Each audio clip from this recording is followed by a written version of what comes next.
welcome back to A Dream in Japan. If you're just joining us today, that's probably because you dream to be or are preparing to be a foreign resident here in Japan. Yay! Congratulations on your soon-to-come move. Or if you're already here in Japan, but you're looking to move to a new apartment. Today we're going to talk about renting a house or an apartment here in Japan. This is my husband. He is the one that did the majority of the research when he was looking for our current house, which we pay very little for, the same as an apartment, and we're 40 minutes away from Kyoto Station, and we're 15 minutes walking from a very big train station. So these are some of the things that were important to us. Obviously, things like the size of the apartment or proximity to a train station are going to be dependent on your needs. But today we're going to talk about the reasons that a house or apartment becomes more expensive. We're going to give you a checklist of things that you should be looking for when you're out on the hunt, things that are going to make an apartment or house much more cost effective for you. And lastly, we're going to talk about what fees agents tend to try to charge renters for, and some of the fees are even illegal. I've put some timestamps in the description as well as a checklist so that you can print it out and take it with you when you go apartment hunting. Some of this information is being translated from a Japanese YouTuber. If you want to see the original video, we've put the link in the description for you to check out. So thanks to him because he helped us when we were looking for our current house. Okay, let's get started. First, what you're going to need in order to rent an apartment is a long-term visa. You're going to need at least 2 years on your visa. Let it be a student visa, a teaching or working visa, or some other kind of visa. If you don't have at least 2 years, I think getting a long-term rental is going to be extremely difficult. You're also going to need a guarantor. So the guarantor is going to take 2 tracks. If you're an independent person, either you have your own business or you don't have a work connected guarantor, you are going to have to pay an agency to be your guarantor. The other track, you're going to have either a school or some sort of work program such as the JET program or Interact. They are going to act as your guarantor on an apartment. All right, so let's start with the 3 major factors that affect the cost of any apartment or house in Japan. And there's an exception to this, which I'll talk about at the end. The first factor is proximity to the city center and proximity to a train station. The closer your house or apartment is to a city center, and the bigger the city, the more expensive it's going to be. Right? That makes sense. Number 2, the age and the amenities that the building has are going to also affect your rent. So if the apartment building or the house was built pre-1981 or more than 30 years ago, it's probably going to be a little bit cheaper. Amenities, if an apartment building has parking included in the rent, has a security door or like a buzzer system, if there's elevators, if they allow pets, these are all going to affect the cost of the rent. Number 3, the size of the apartment is also going to affect the cost. This one seems the most obvious, but actually I think it has the least effect on the cost. A smaller apartment may be cheaper than a larger apartment if they're at the same distance from a station, but going a little bit farther away from a train station, you're going to get a much cheaper, larger place than you would getting that same size place close to a station. So definitely think of your options in proximity to the station being the most important thing in the cost of your apartment. And for the exception, if you live in the inaka. So inaka means the countryside.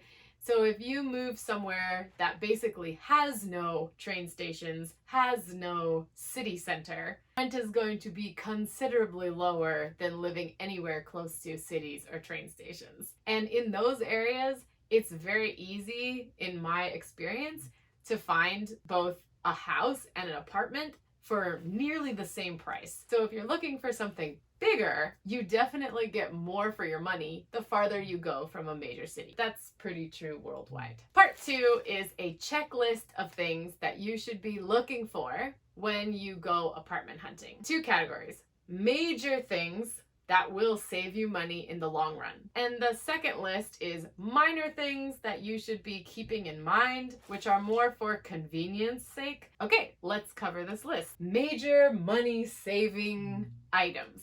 So when you look at a house or an apartment, these are things to check off your list. If you get a check mark, great. That means you don't have to buy them later. If there's an air conditioner unit in the house or apartment, you don't have to pay around $600 or rokuman for an air conditioner with installation. If there are major appliances, so a stove, a refrigerator, a washer, those are also great savings, but those are rarely, if ever, included when you get a new apartment or house. Another thing to look for is ceiling lights.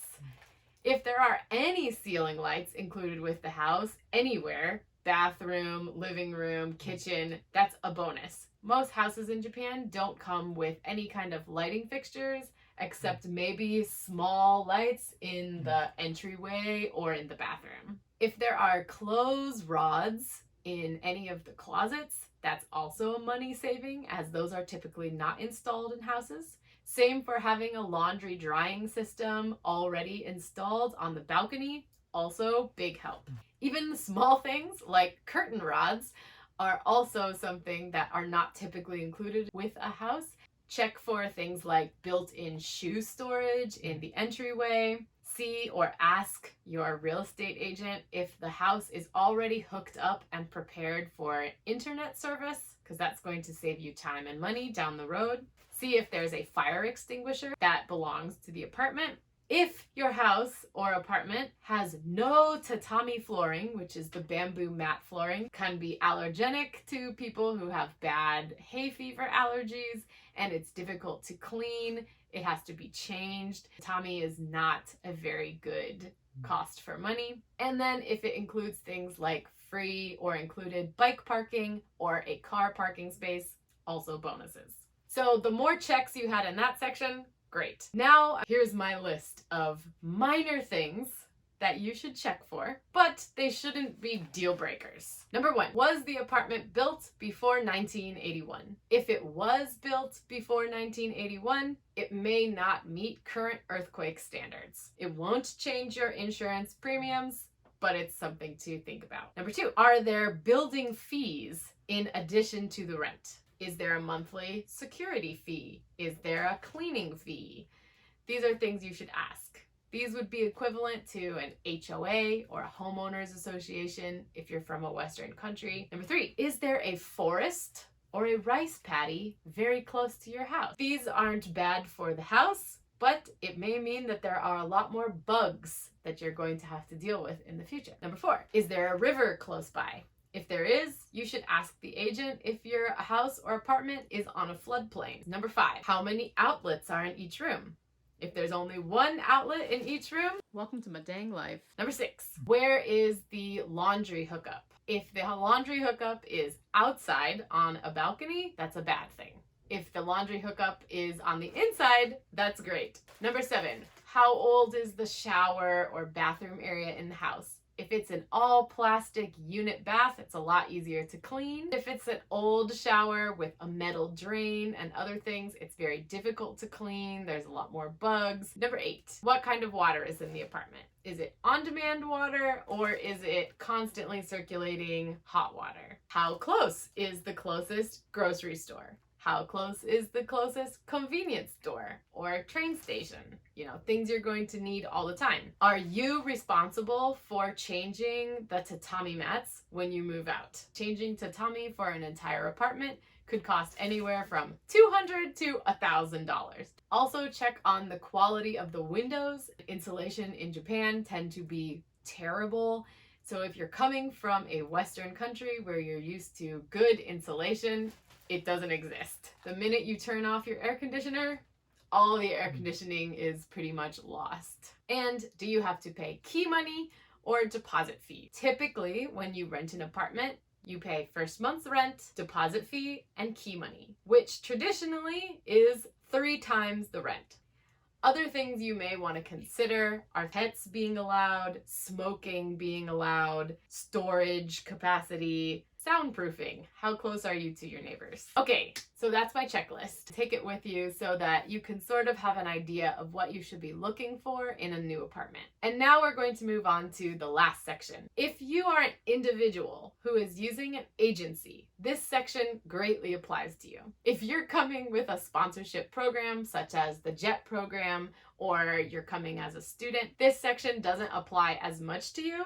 But if those companies are using an agency, these are things you should keep an eye out for so that there are no hidden fees. Negotiation is possible to get lower rent or lessened fees that the agency tries to make you pay, right? Yes.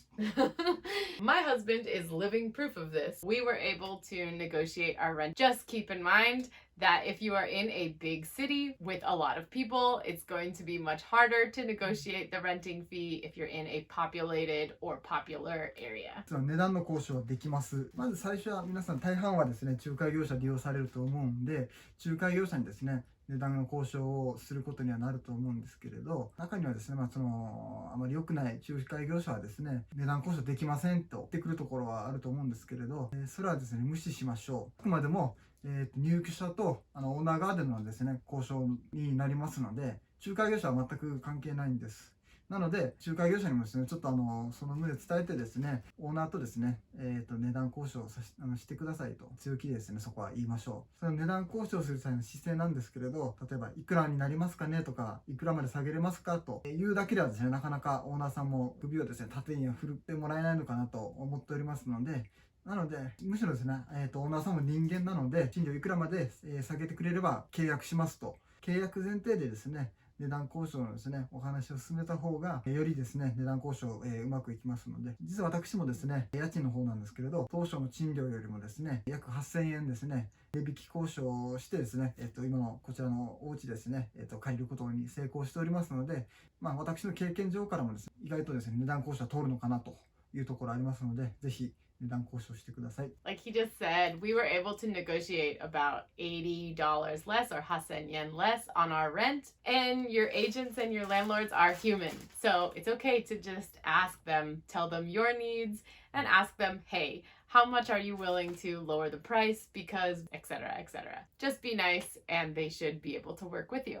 So definitely take advantage of our experience. And hopefully you can also get a little bit cheaper move-in costs and fees. So here's our list of 9 things your agent may try to charge you for, and 2 of them are illegal. Number 1, agent fees. So this one seems the most obvious.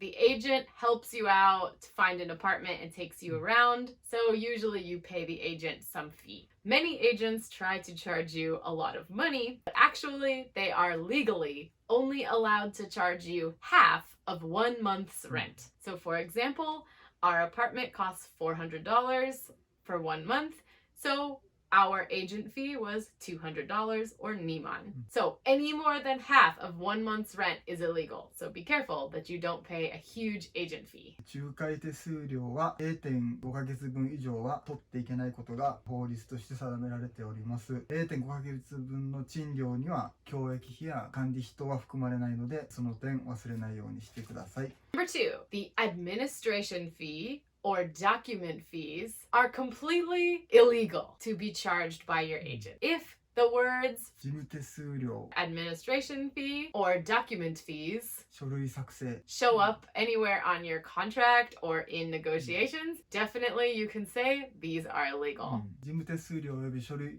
作成にかかる費用は仲介業者は取ってはいけません。 Another thing to check for during negotiations, that there are no additional monthly charges, security fees, or cleaning fees for your building. These are called 教益.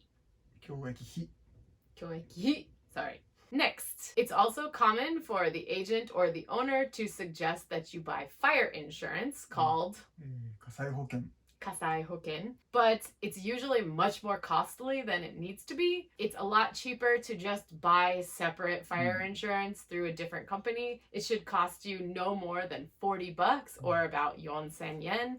We pay 3,600 yen for ours, and there's no need to pay the over $100 fees that the agent tries to charge you.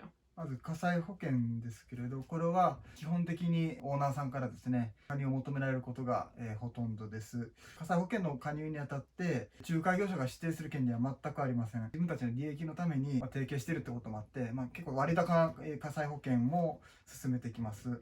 だからといって必ずしも保証が厚いわけではないので、仲介業者から勧められた保険には加入せず、自分で加入しますと一言言って、でそれから加入すれば、問題ないので、そのようにした方が、安くなります。In addition to these things, you're also going to need a guarantor.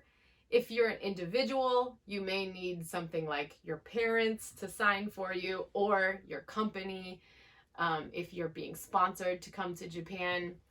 But if you don't have those things, and even if you do have them, you may still need to pay a guarantor company. These are called 保証会社。 So, guarantor companies charge around 50% of a monthly fee to guarantee that your rent is covered in case of an emergency or something that you can't pay your rent. 保証会社の方も近年はですね、基本的に加入を求められるケースがほとんどです。1ヶ月分の賃料の 50% が基本的なベースとなります。なので、この相場の 50% 以上より高い料金を請求してくるようでしたら、儲けようという意思があるかもしれないので、まず賃料の 50% が保証会社の相場です。The next fee that your agent may try to get you to pay is renter support service, which basically is supposed to help you if something that you are responsible for happens to the house, such as a blocked toilet or maybe weather damage. This can also be covered in your fire insurance or your renter's insurance, but it's not really necessary and won't really save you any money. What is this called? 安心入居サポートで一般的によく言われてます。